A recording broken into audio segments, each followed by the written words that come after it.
আরে নীলাম্ব সাধুর কাছে অবশ্যই আস হবে বলেই তো আমি চলে এলাম। বাবু আরে আছেন আছেন আছেন নমস্কার স্যার, নমস্কার। কি সৌভাগ্য আমার, আপনি এত বড় ভিকম্যান আমার বাড়িতে চরণ ধুলি দিয়েছেন। আমি ধন্য স্যার, আমি ধন্য। তা কি খাবেন স্যার? ঠান্ডা না গরম? আরে টকটা ঝাল, ওরে নিদান, আরে জলদি সারের জল খাবারের ব্যবস্থা কর। আপনি একটু শান্ত হন নীলাম্বর বাবু, অধৈর্য হবেন না। আমি আমি আজকে কিছুই খাবো না। আরে হ্যালো আরে পয়লার পিতা, আরে খাবেন না বলে আপনি না করলে আমি কিন্তু হিয়ার করব না। আপনি আমার বাড়িতে প্রথম আসলেন, কিছু না খেলে আমার যে অমঙ্গল হবে স্যার। না নীলাম্বর বাবু, আজ আমার একটু ওপর তাড়া আছে। তাছাড়া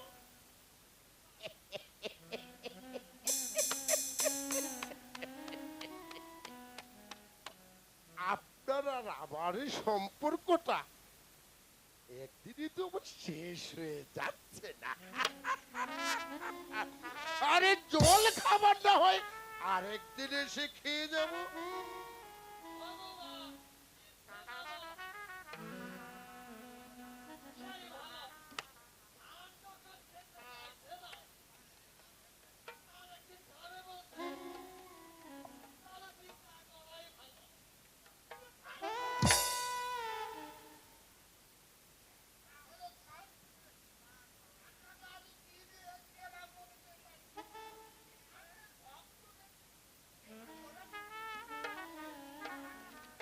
বাহ বাহ বাহ বাহ বাহ বাহ বাহ বাহ বাহ বাহ বাহ। চমৎকার চমৎকার, দেখে যাও বিংশ শতাব্দীর সকল মানুষ দেখে যাও, আইন আর বেআইন মিলে কিভাবে বিভাজন করছে। আইন উলঙ্গ হয়ে নাচছে আর সমাজপতি তার পায়ে নুপুর বেঁধে দিয়েছে। তাই তো আমি বলি, পায়েলি পায়েলি নুপুর আমার জাদু জানে। পায়েলি পায়েলি পায়েলি নুপুর আমার জাদু জানে। জাদু জানে জাদু জানে জাদু জানে। পায়েলি পায়েলি নুপুর আমার জাদু জানে।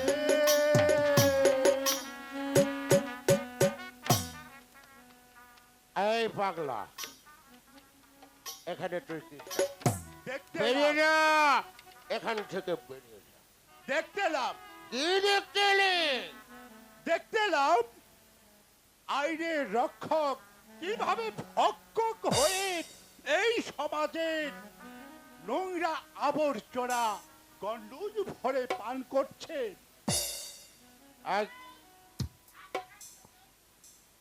যাচ্ছি, তবে একটা একটা টাকা দাও।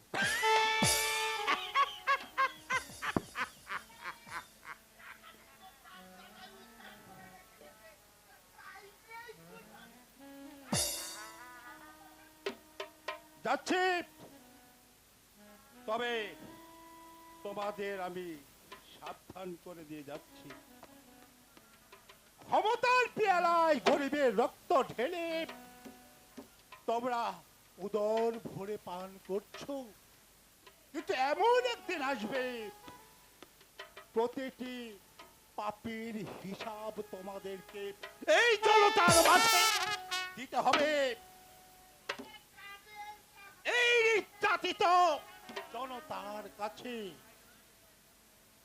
ওরা কবর বেঁধে আসছে, সেই দিন হিসাব নেবে। ওরা আসছে, ওরা আসবেই, তাই তো আমাদেরকে সাবধান করে দিয়ে যাচ্ছি।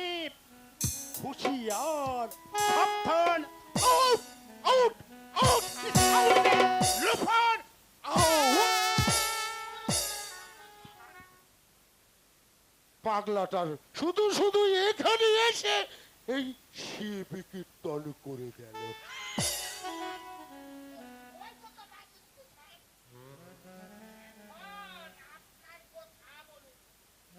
এই না মানে বলছিলাম কি, আগামীকাল আমার ছেলেটার জন্মদিন, তাই আমি বাড়িতে যাচ্ছিলাম, তাই ভাবলুম আপনার সাথে একটু সাক্ষাৎ করে যাই।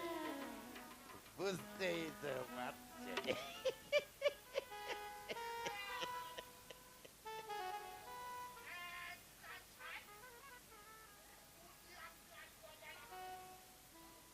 এই আরে না না, অত লাগবে না, এই গোটা 11 হলে চলবে।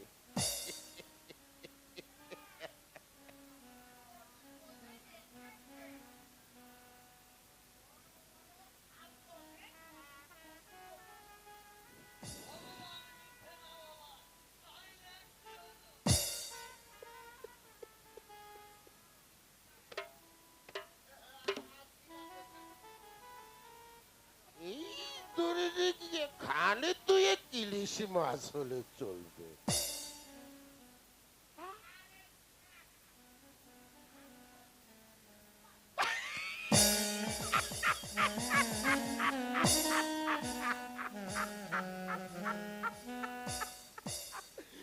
এই এই ওই সাথে খান বড় একটা রুই মাছ পাশে।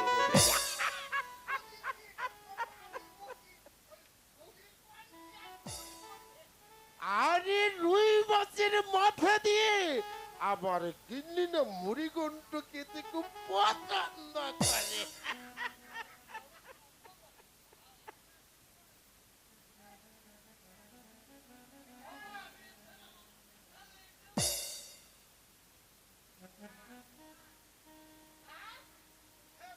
বলেন বলেন।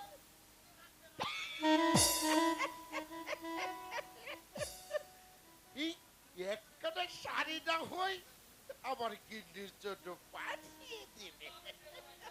আরে শাড়িটা পেলে কিনলে যে খুশি হবে তার বলতে কি।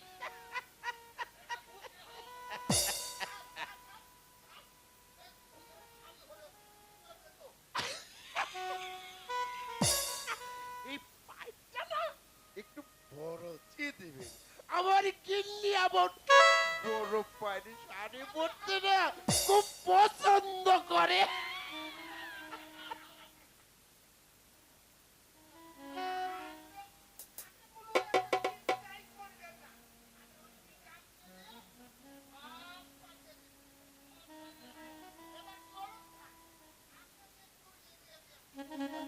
তাই নাকি?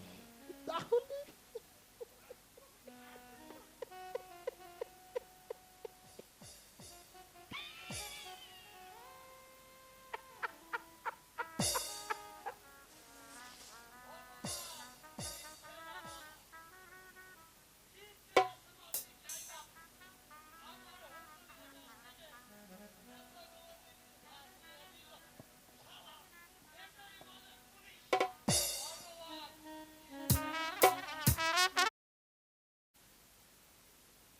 তাহলে আজ রাতেই অপারেশন করবে গুরু? হিমাদ্রি, আজ রাতে আমি ওয়াগন ভাঙবো, তুই তৈরি থাকিস। ওরা ভেবেছে কি মিথ্যা ষড়যন্ত্র করে এই অর্জুন সিনহাকে জেলে পুরে তার চরিত্র বদলে দেবে? না, তা কোনোদিন সম্ভব নয়। গুরু, সারা দেশে আতঙ্ক সৃষ্টি করে জনজীবন আমি বিষিয়ে তুলবো, অভিশপ্ত ধ্বংসের তাণ্ডব লীলায় মেতে উঠে এই রাষ্ট্রকে আমি ক্ষত বিক্ষত করে দেব।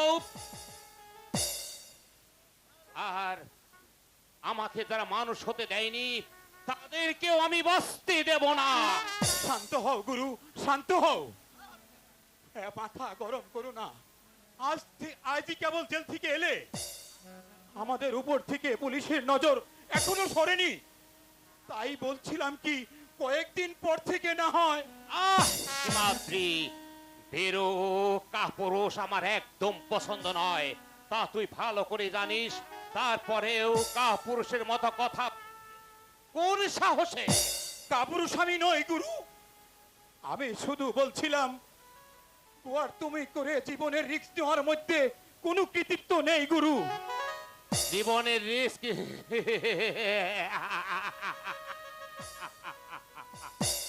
যে জীবনের কোনো স্বপ্ন নেই, আশা নেই, বেঁচে থাকার কোনো মানে নেই, সেই জীবনের বিপদ।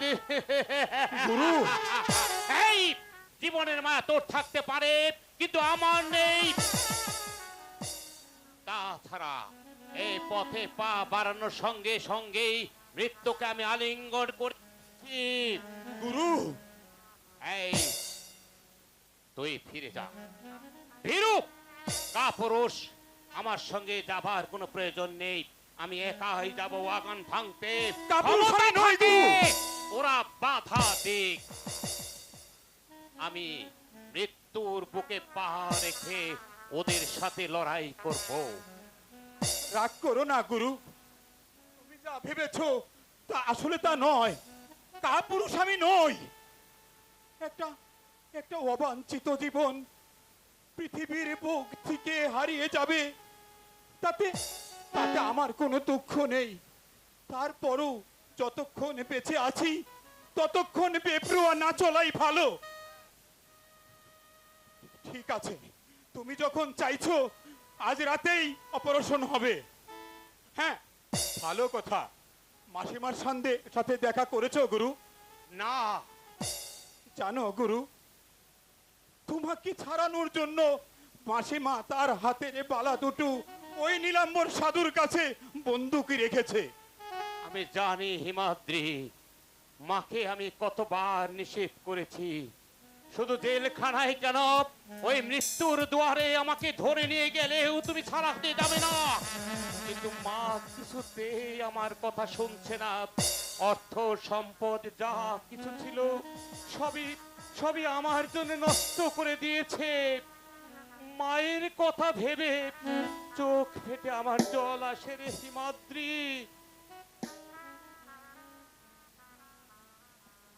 বাকি ছিল মায়ের হাতের ওই বালা দুটো, তাও তাও আজ আমার জন্য হারাতে হলো। গুরু,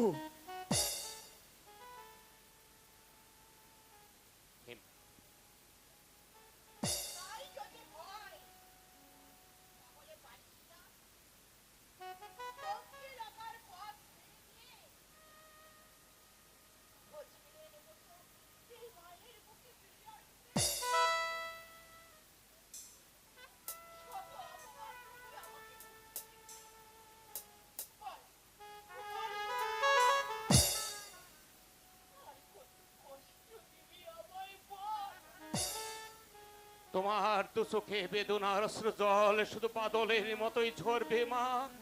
আশার সমাধি কোনোদিন হবে না।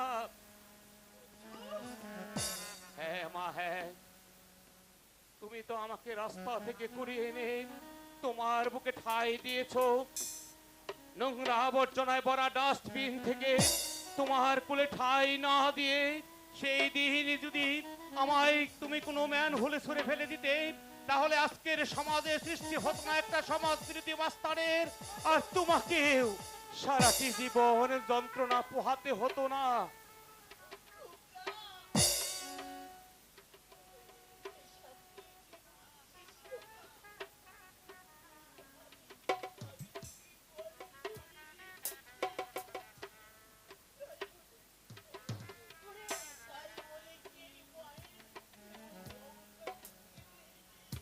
দিয়েছো মা, তুমি দিয়েছো।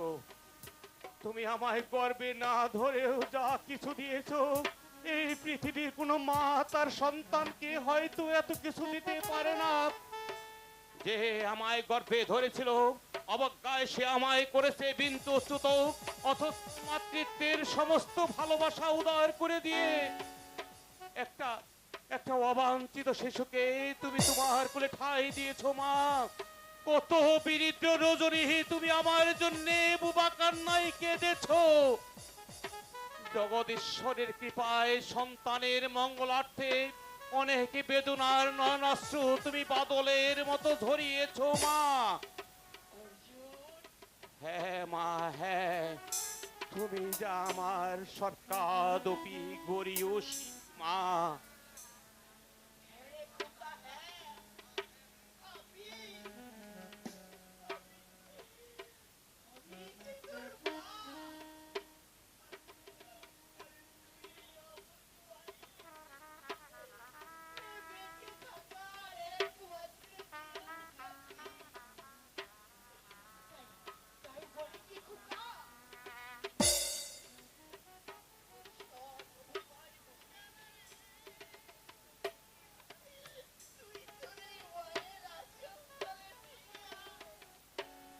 আক্রোশ, আমার আক্রোশ একটাই মা। একবার একবার যদি আমার মাকে পেতাম, তাহলে তাকে জিজ্ঞাসা করতাম, বাবা না হয় অমানুষের মতো আমায় ত্যাগ করেছে, কিন্তু তুমি তুমি তো আমায় 10 মাস 10 দিন গর্ভে ধারণ করেছিলে। কোন পাপের ফলে নিজের সন্তানকে তুমি ছুঁড়ে ফেলে দিয়েছিলে? আমার অবুঝ কচি মুখখানা দেখেও কি তোমার মাতৃত্ব একবারও জেগে ওঠেনি? তুমি কি মা না রাক্ষসী?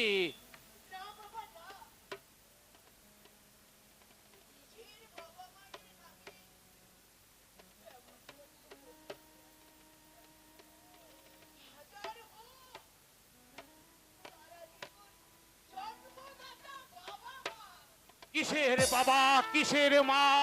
তাদের একটা ভুল আমার সারাটা জীবন নরকে পরিণত করেছে। প্রতিটি মুহূর্তে যন্ত্রণার আগুনে পুড়তে হচ্ছে আমাকে।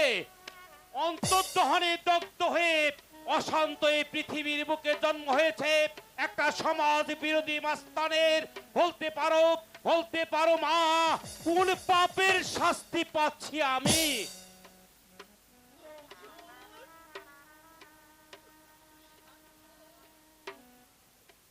ছোটবেলায় বাবা মায়ের নাম বলতে পারিনি বলে বন্ধুরা যখন টিটকেরি মারত, ভদ্র সমাজের মানুষগুলো আঙ্গুল তুলে অবাঞ্ছিত বলে গালি দিত।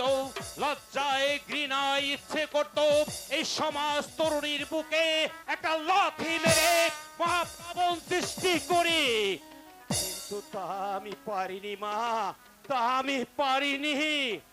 অনেক কষ্টে ডিগ্রিটা লাভ করেও কোন সরকারি স্কুল কলেজে পড়ার সৌভাগ্য আমার হয়নি। হ্যাঁ মাসিমা, হ্যাঁ। আর আমাদের এই দুর্বলতার সুযোগ নিয়েই স্বার্থনিশী সমাজ প্রতি আমাদের ভাগ্যটা নিয়ে তামাশা করছে। ওদের হাতের পুতুল বানিয়ে আমাদের হাতে তুলে দিয়েছে বিষাক্ত মরণাস্ত্র।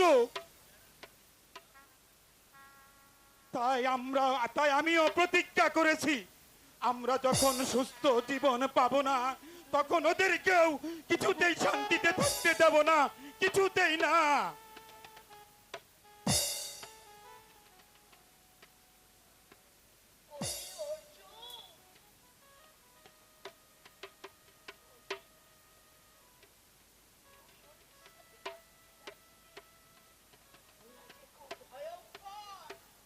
যত ভয়ঙ্করী হোক না কেন মা, ওদেরকে আমি ছাড়বো না। 7 তলা রঙিন কোঠা থেকে ওদেরকে আমি নামিয়ে আনবো রাস্তা নর্দমার মাঝে। ওদের সমস্ত অর্থ সম্পদ লুট করে মেহনতি মানুষের হাতে তুলে দেব খাদ্য ভান্ডার। হাজার দিনের হাজার পাপের হিসেব আমি ওদের কাছ থেকেই তুলবো।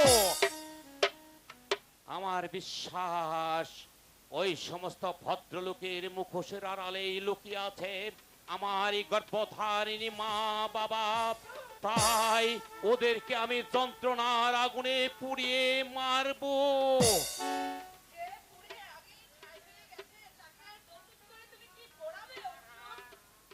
একি অনিতা, তুমি কেন এসেছো? তুমি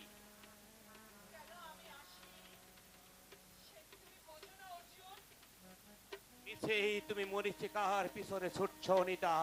তোমার আশা কোনোদিন পূর্ণ হবে না। একটা ব্যবহারের সন্তান, তাও আবার হয়েছে সমাজ বিরোধী মাস্তান, যে জীবনের কোনো আশা নেই, ভালোবাসা নেই, বেঁচে থাকার কোনো মানে নেই। তাই শুধু শুধু দুঃখ না বাড়িয়ে তুমি আমাকে ভুলে যাও অনিতা, তুমি আমাকে ভুলে যাও।